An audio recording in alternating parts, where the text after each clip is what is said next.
Refraction of light में ray of light एक medium से जब इंटर करता है दूसरे मीडियम में, है ना, तो स्पीड ऑफ लाइट पर उसका फर्क पड़ता है, स्पीड ऑफ लाइट चेंज करता है। 3 × 10⁸ ही लिखोगे, ये कट के 1 हो गया, तो यहां पे आप क्या लिखोगे, refractive index of air is equal to 1, है ना। ठीक, ये हुआ आपका एयर का रिफ्रैक्टिव इंडेक्स। अब हम वाटर का बात करें, 2C/V। ठीक, इसी प्रोसेस से इसी फॉर्मूला पे वैल्यू, ये तो पता है स्पीड ऑफ लाइट होता है c, उसका वैल्यू 3 × 10⁸ मीटर/सेकेंड अपॉन v, यानी कि उस मीडियम का एयर का निकालना हो। हेलो माय डियर स्टूडेंट्स, कैसे हैं आप लोग? उम्मीद करता हूं कि आप लोग बहुत अच्छे होंगे और अपनी पढ़ाई अच्छे से कर रहे होंगे। स्टूडेंट्स, आप लोग का फिर से बहुत स्वागत है इंडस स्टडी सर्कल के इस प्लेटफॉर्म पे।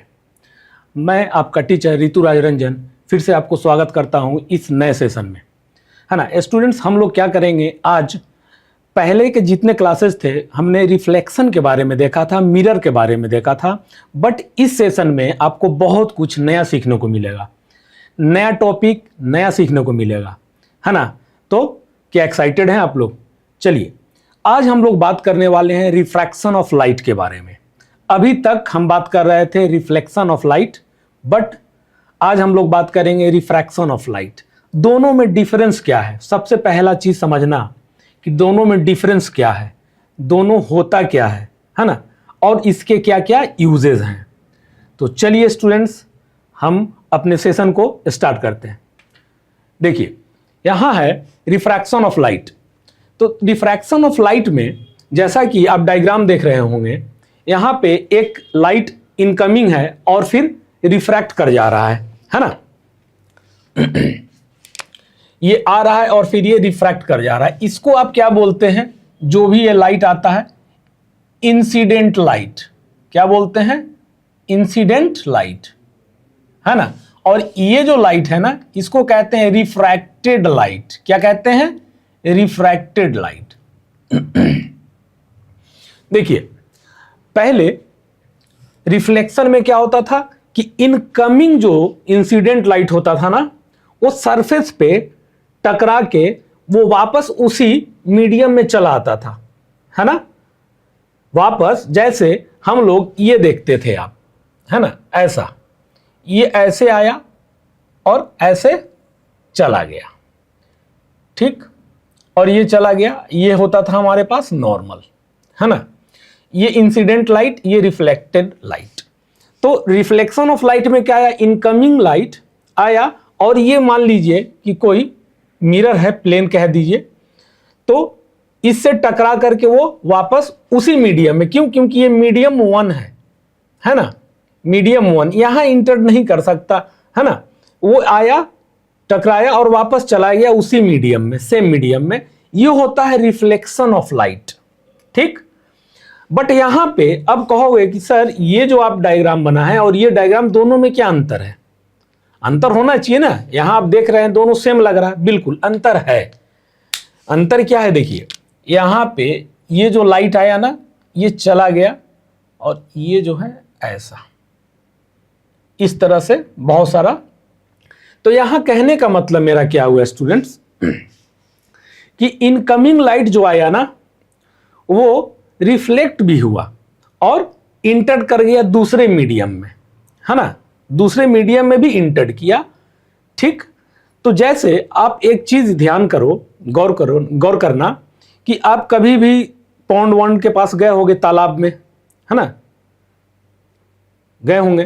तो पॉन्ड में आप कभी कभी देखते हो कि पानी जो है उसका इतना शांत होता है कि हमारा मिरर तक दिखता है उसमें, है ना।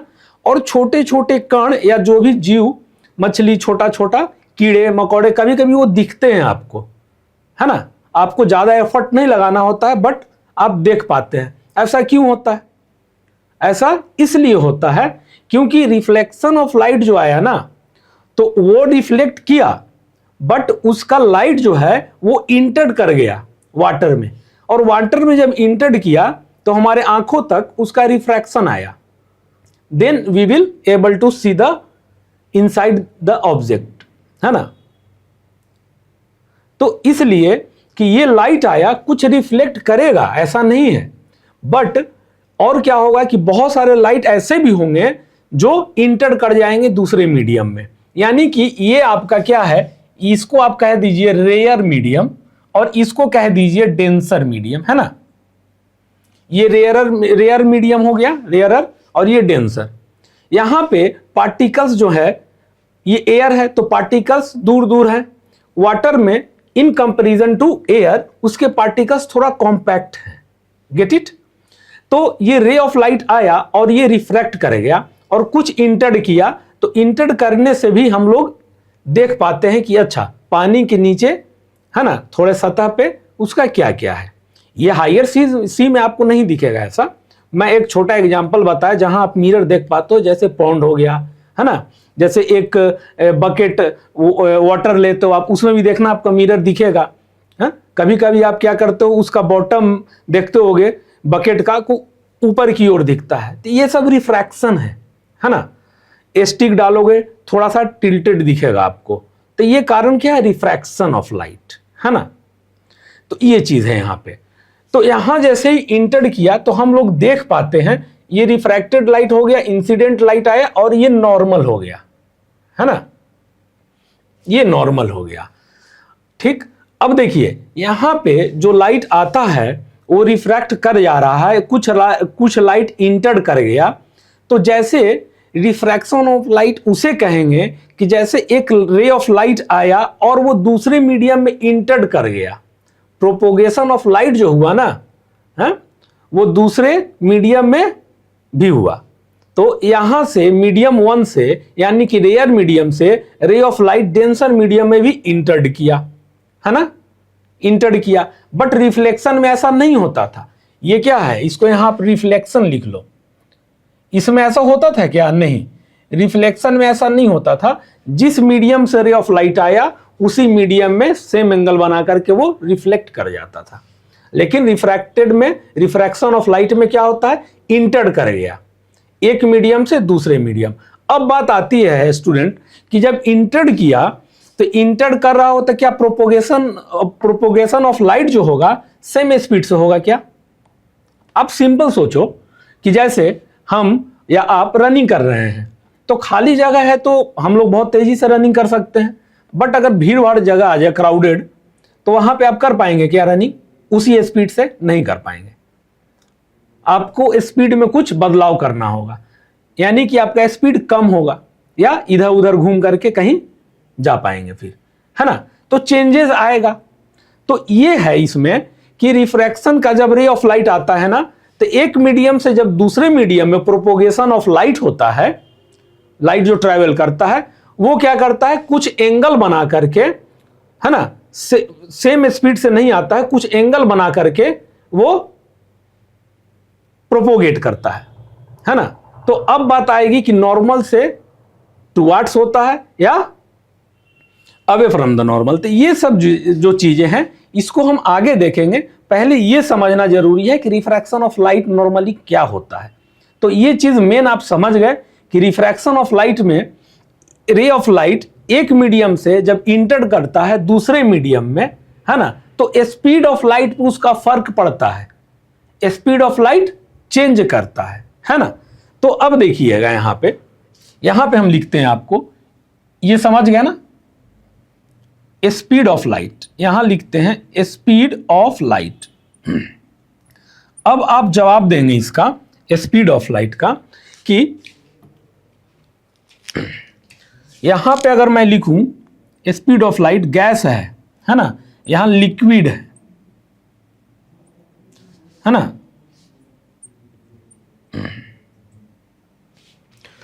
Gas, liquid, solid. तो आप बताइए स्पीड ऑफ लाइट, आप सिंपल सोचिएगा कि आप रनिंग कर रहे हैं और बाद में आपको दूसरा ऐसा जगह मिल गया जहां क्राउडेड है, वहां आप रनिंग नहीं कर पाएंगे, आपकी स्पीड में कुछ बदलाव होगा, चेंज आएगा। उस तरह से ही आप समझिए इस चीज को, स्पीड ऑफ लाइट। अब देखिए गैस के पार्टिकल्स बहुत दूर दूर होते हैं, तो यानी कि वहां पे ऑब्स्टेकल हो सके कि बहुत कम मिलेगा पार्टिकल्स के कारण, कि पार्टिकल्स बहुत ज्यादा दूर दूर हैं, तो रे ऑफ लाइट आसानी से क्या करेगा, प्रोपोगेट करेगा या ट्रैवल करेगा। तो यहां पे आप क्या कर देंगे, गैस में स्पीड ऑफ लाइट क्या हो जाएगा, मैक्सिमम होगा ना। अब आते हैं लिक्विड में। तो अब देखिए लिक्विड में गैस के मुकाबले जो पार्टिकल्स होते हैं छोटे छोटे, है ना, मैटर के पार्टिकल्स, वो थोड़ा सा क्लोजली पैक्ड होते हैं, थोड़ा सा कॉम्पैक्ट होते हैं। तो यानी कि सबसे ज्यादा गैस में, उसके बाद स्पीड ऑफ लाइट लिक्विड में भी कुछ होगा बट गैस से कम होगा। और सबसे ज्यादा किस में हो गया, और सॉलिड में बताइए सबसे कम, सबसे ज्यादा गैस में हो गया, फिर ये लिक्विड में हो गया, फिर ये सॉलिड में हो गया। अब हम कंपैरिजन करते हैं गैस और लिक्विड। तो देखिए यहां पे गैस है और लिक्विड है, पार्टिकल्स दूर दूर होंगे गैस में, तो प्रोपोगेशन ऑफ लाइट जो होगा, स्पीड ऑफ लाइट यानी कि वो गैस में ज्यादा होगा, है ना, लिक्विड में कम होगा। अब हम बात करते हैं, इसको आप 1 कह दीजिए, इसको आप 2 कह दीजिए, इसको आप 3 कह दीजिए, है ना। अब हम बात करते हैं सेकेंड और थर्ड में, लिक्विड और सॉलिड में। तो आप कहोगे सर सॉलिड का जो पार्टिकल्स क्लोजली पैक्ड होता है, मतलब बहुत ही कॉम्पैक्ट होता है, तो यहां पे स्पीड ऑफ लाइट बहुत कम होगा, बहुत कम कंपैरिजन टू लिक्विड, सॉलिड में, है ना। तो स्पीड ऑफ लाइट सबसे ज्यादा किसमें हो गया, गैस में, फिर स्पीड ऑफ लाइट थोड़ा सा किसमें, इसमें सबसे ज्यादा होगा और इसमें थोड़ा होगा लिक्विड में, और सॉलिड में सबसे कम होगा। तो इस तरह से आप इसका साइन बनाएंगे, ये इतना तो आता होगा ना आपको, है ना, इंक्रीजिंग वे में है ये गैस लिक्विड सॉलिड, है ना। तो स्पीड ऑफ लाइट क्या है, यहां से देखिएगा, एक सॉलिड में सबसे कम, लिक्विड में थोड़ा सा होगा, गैस में, सॉलिड में सबसे कम, लिक्विड में थोड़ा सा होगा, गैस में सबसे ज्यादा होगा, है ना। ठीक, समझ में आया आपको। तो अब देखिए इसमें ये चीज क्लियर हो गया आपको कि सॉलिड, लिक्विड, गैस। अब बात आता है, जैसे यहां पे एक चीज मैं बनाया हूं, देखिए यहां पे इंसिडेंट लाइट है, ये रिफ्लेक्टेड लाइट है, ये मीडियम 1 कह दीजिए, इसको मीडियम 2 कह दीजिए। अब जैसे ही ये लाइट है, ये मीडियम 1 मीडियम 2, यानी कि अब रिफ्रैक्शन की बात हम कर रहे हैं, है ना। तो जब लाइट आया तो रिफ्रैक्ट करेगा, नॉर्मल से कुछ दूर पे जाएगा, ये सब बात की बात है अभी। तो ये रिफ्रैक्ट करेगा, है ना। तो जहां पे रे ऑफ लाइट टच किया ना सरफेस को, इसको हम बोलते हैं point of incidence, point of incidence, है ना। इसको हम बोलते हैं क्या, पॉइंट ऑफ इंसिडेंस। ठीक, पॉइंट ऑफ इंसिडेंस। ये चीज समझ में आ गया कि रे ऑफ लाइट जैसे ही टच करेगा सरफेस को और इंटर कर जाएगा दूसरे मीडियम में, यानी कि एक मीडियम से दूसरे मीडियम में, और जहां पे ये टच करेगा ना रे ऑफ लाइट यानी कि इंसिडेंट लाइट, उसी को कहते हैं पॉइंट ऑफ इंसिडेंस। ठीक, ये समझ में आ गया आपको। अब हम बात करते हैं, रिफ्लेक्शन समझ गए, रिफ्रैक्शन समझ गए, पॉइंट ऑफ इंसिडेंस समझ गए। गैस, स्पीड ऑफ लाइट सबसे ज्यादा किस में होगा, गैस, गैस यानी कि एयर, है ना। लिक्विड जैसे कि आप वाटर ले सकते हैं, कोई भी ट्रांसपेरेंट मीडियम, और सॉलिड में भी आप ले सकते हैं, है ना।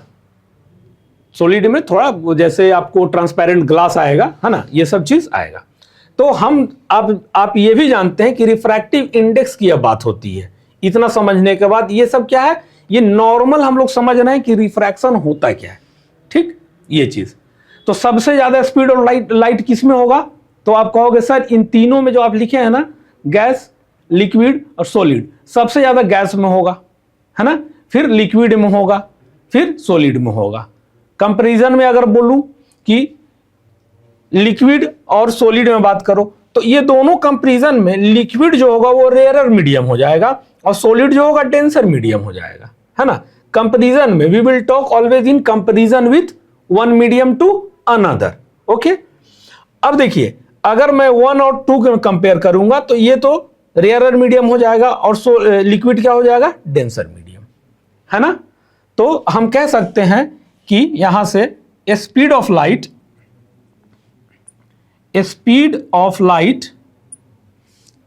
इज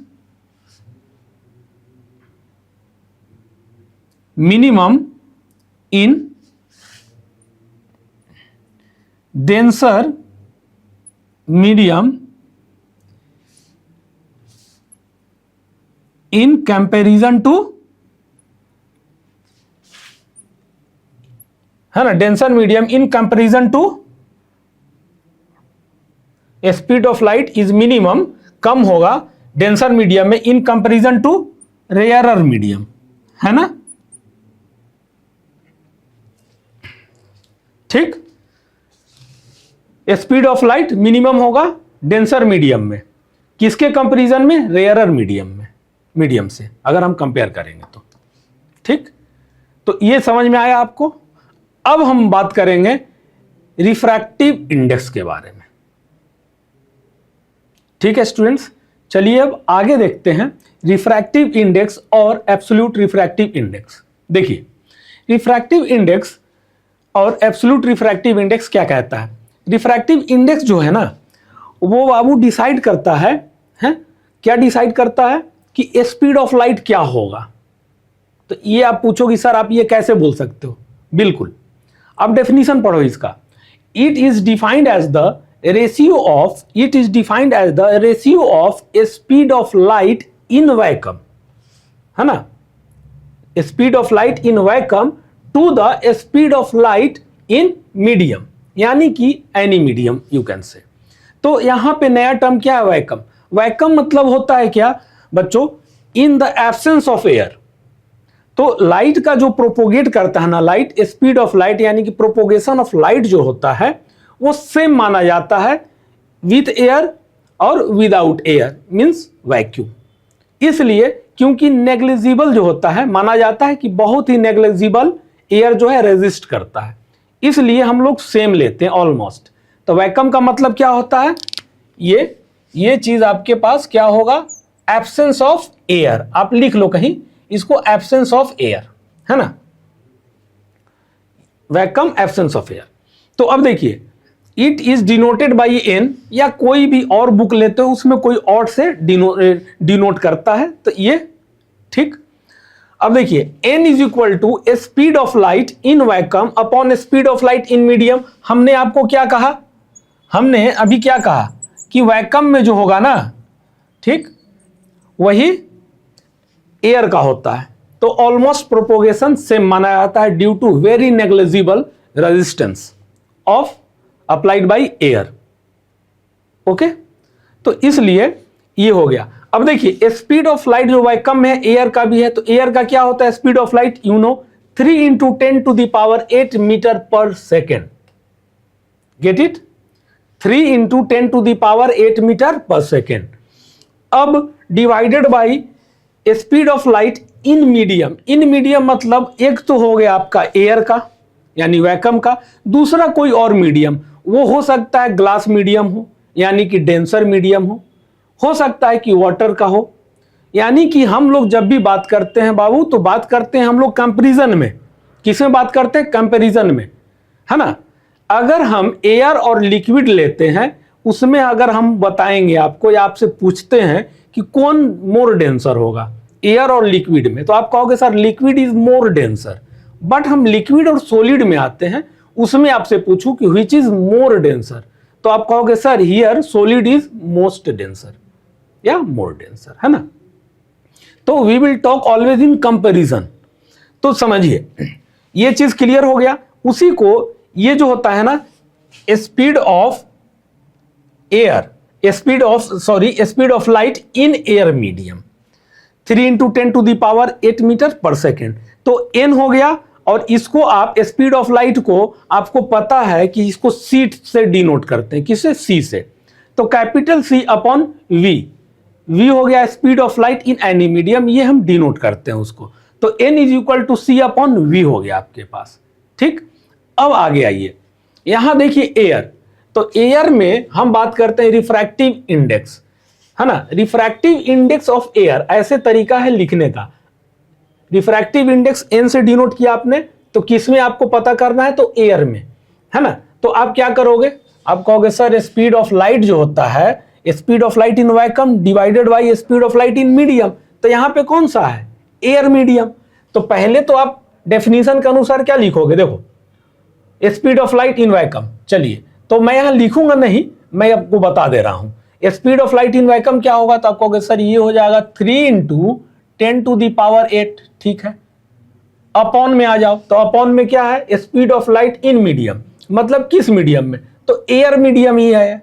और एयर और वैक्यूम में क्या होता है, वैक्यूम में वो सेम होता है, स्पीड ऑफ लाइट, है ना, सेम होता है। तो यहां पे 3 × 10⁸ ही लिखोगे, ये कट के 1 हो गया। तो यहां पे आप क्या लिखोगे, refractive index of air is equal to 1, है ना, ठीक। ये हुआ आपका एयर का रिफ्रैक्टिव इंडेक्स। अब हम वाटर का बात करते हैं। तो देखिए वाटर का क्या होगा, 3, सबसे पहले तो हम जानते हैं कि speed of light in vacuum, तो आप कहोगे सर 3 × 10⁸, है ना। फिर डिवाइडेड बाय क्या होता है, speed of light in medium, किस मीडियम में है, तो वाटर मीडियम की हम बात कर रहे हैं। तो यहां पे 2.2 × 10⁸ होगा, 10⁸ कैंसिल आउट हो जाएगा और ये ऊपर जाएगा तो 10।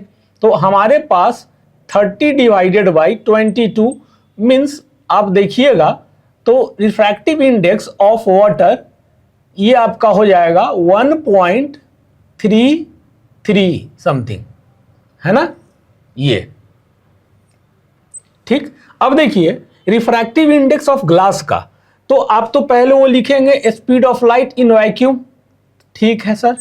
उसके बाद क्या हो जाएगा, speed of light in that medium, है ना, डिवाइडेड बाय, तो किस मीडियम की बात कर रहे हैं हम, ग्लास मीडियम की, है ना। ग्लास मीडियम मतलब डेंसर मीडियम। तो हो गया आपका 2 × 10⁸।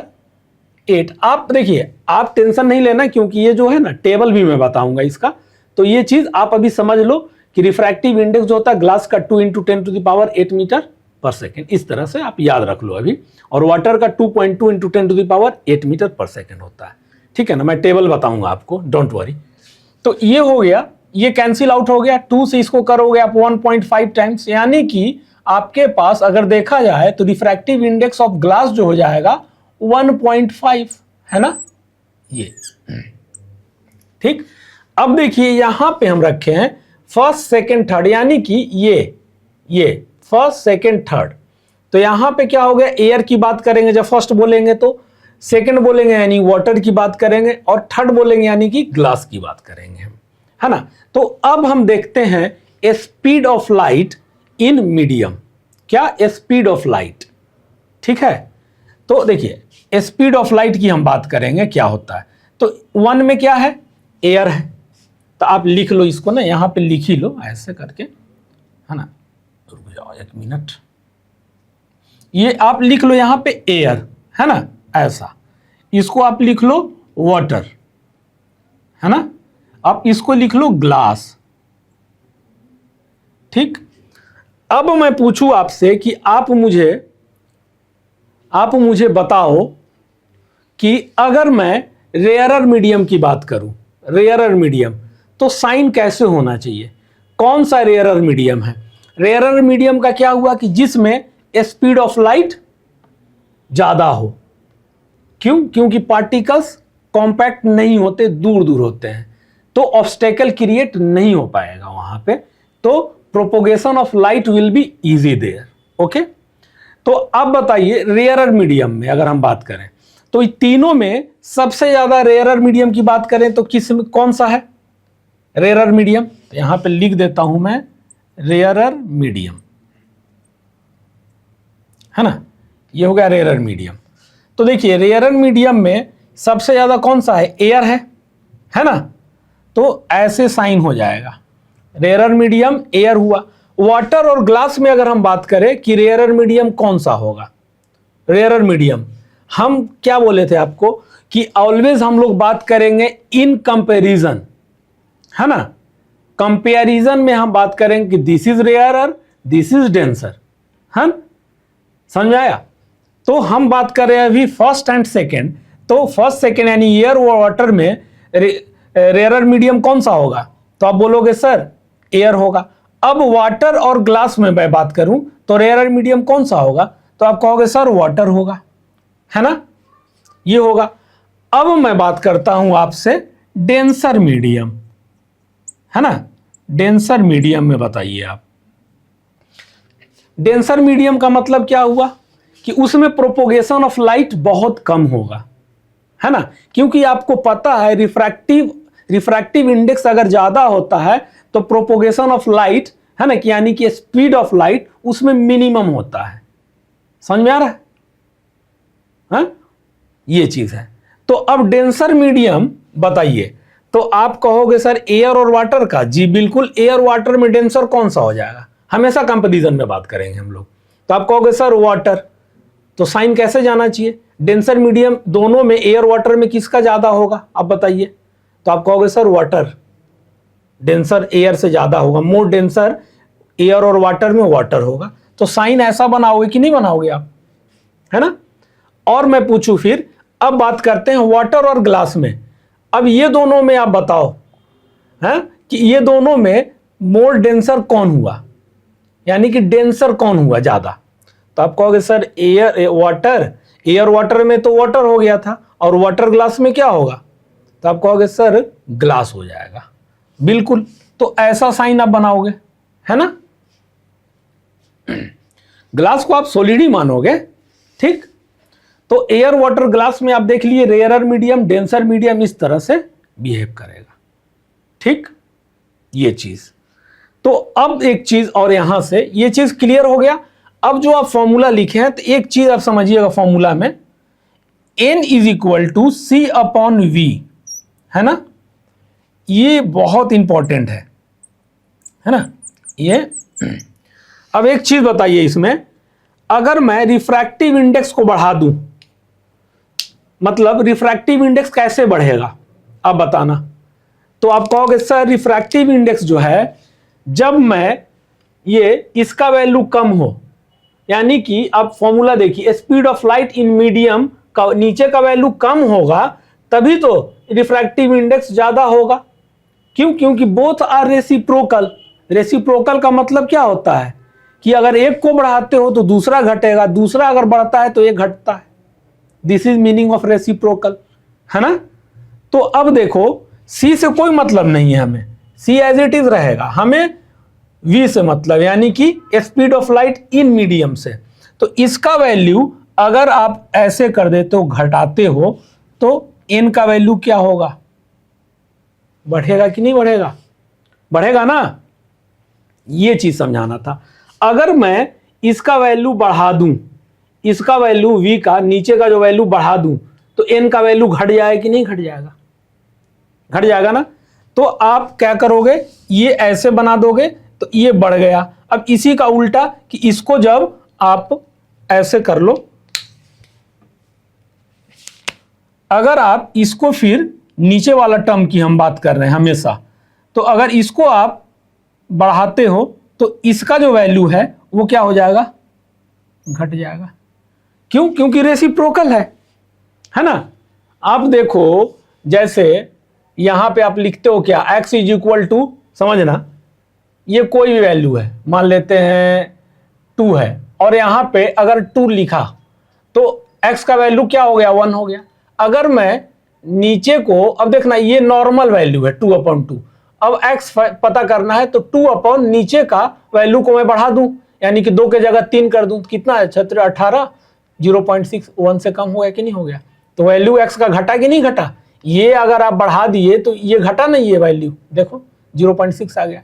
अगर मैं इसको, इसका वैल्यू जो है नीचे वाला का, इसका मैं घटा दूं, इसको 2 ही रखूंगा, और इसको मैं घटा 2 के जगह 1 कर दूं, चलो भाई 2 देखो बढ़ गया कि नहीं बढ़ गया? x यहां का वैल्यू आप ये देखो, ये है बेसिक। अब क्या करो, नीचे को आप बढ़ा दिए तो x का वैल्यू 0.6 कम आ गया कि नहीं आ गया? अगर आप नीचे का वैल्यू को घटा दिए, देखो तो ये वैल्यू x का बढ़ गया कि नहीं बढ़ गया? 0.6 यहाँ 2 हो गया। तो जस्ट लाइक दिस, अगर आप v को बढ़ा घटाते हो तो ये बढ़ जाएगा रिफ्रैक्टिव इंडेक्स, अगर इसको आप बढ़ाते हो तो ये घट जाएगा। ये चीज रेसिप्रोकल का property, you will have to memorise this, आपको याद रखना होगा। ये चीज था इसमें। तो इससे हम कह सकते हैं कि more refractive index is less speed of light. More refractive index means, यहां पे लिख लो, यहां पे ऐसे, more refractive, index means less the speed of light, है ना। ठीक है, ये हो गया आपके पास। तो ये चीज समझाना था। अब यहां से मैं आपको बताऊं एक चीज,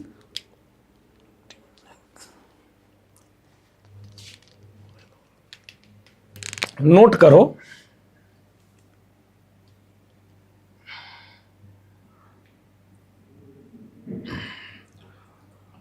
more is the value of refractive index, more is the value of refractive index, lesser is the more is the value of refractive index, lesser is the speed of light, lesser is the speed of light, speed of light lesser होगा, है ना। And इसका मतलब और भी होगा, and means more denser. ठीक, मैं आपको क्या बोला, रिफ्रैक्टिव इंडेक्स अगर ज्यादा हो गया, रिफ्रैक्टिव इंडेक्स अगर ज्यादा हो गया, समझिएगा, ज्यादा हो गया तो स्पीड ऑफ लाइट कम जाएगा कि नहीं जाएगा, स्पीड ऑफ लाइट कम जाएगा ना। तो रिफ्रैक्टिव इंडेक्स ज्यादा हो गया, है ना, तो स्पीड ऑफ लाइट लेसर हो गया, एंड इसका मतलब मोर डेंसर है वो, और स्पीड ऑफ लाइट किस में कम होता है, डेंसर में, तो मोर डेंसर है। ठीक, ये चीज था इंपॉर्टेंट इसका, है ना। अगर मैं आपको फिर दे दूं, इसको मैं हटा देता हूं,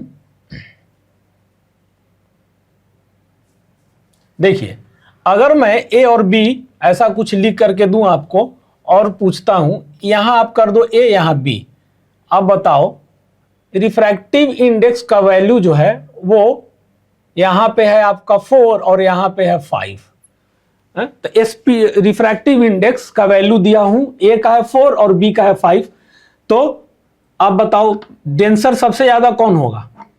अब बोलोगे सर जिसका रिफ्रैक्टिव इंडेक्स ज्यादा है तो 5, बी, है ना, बी होगा ना, डेंसर मीडियम, मतलब डेंसर ज्यादा होगा। तो अब मैं पूछूं कि स्पीड ऑफ लाइट, तो कहोगे sir speed of light denser है तो कम होगा, बिल्कुल। तो बी हैज, यहां पे लिखोगे क्या, B has, B is more denser, B is more denser, B is more denser, so lesser is the speed of light, so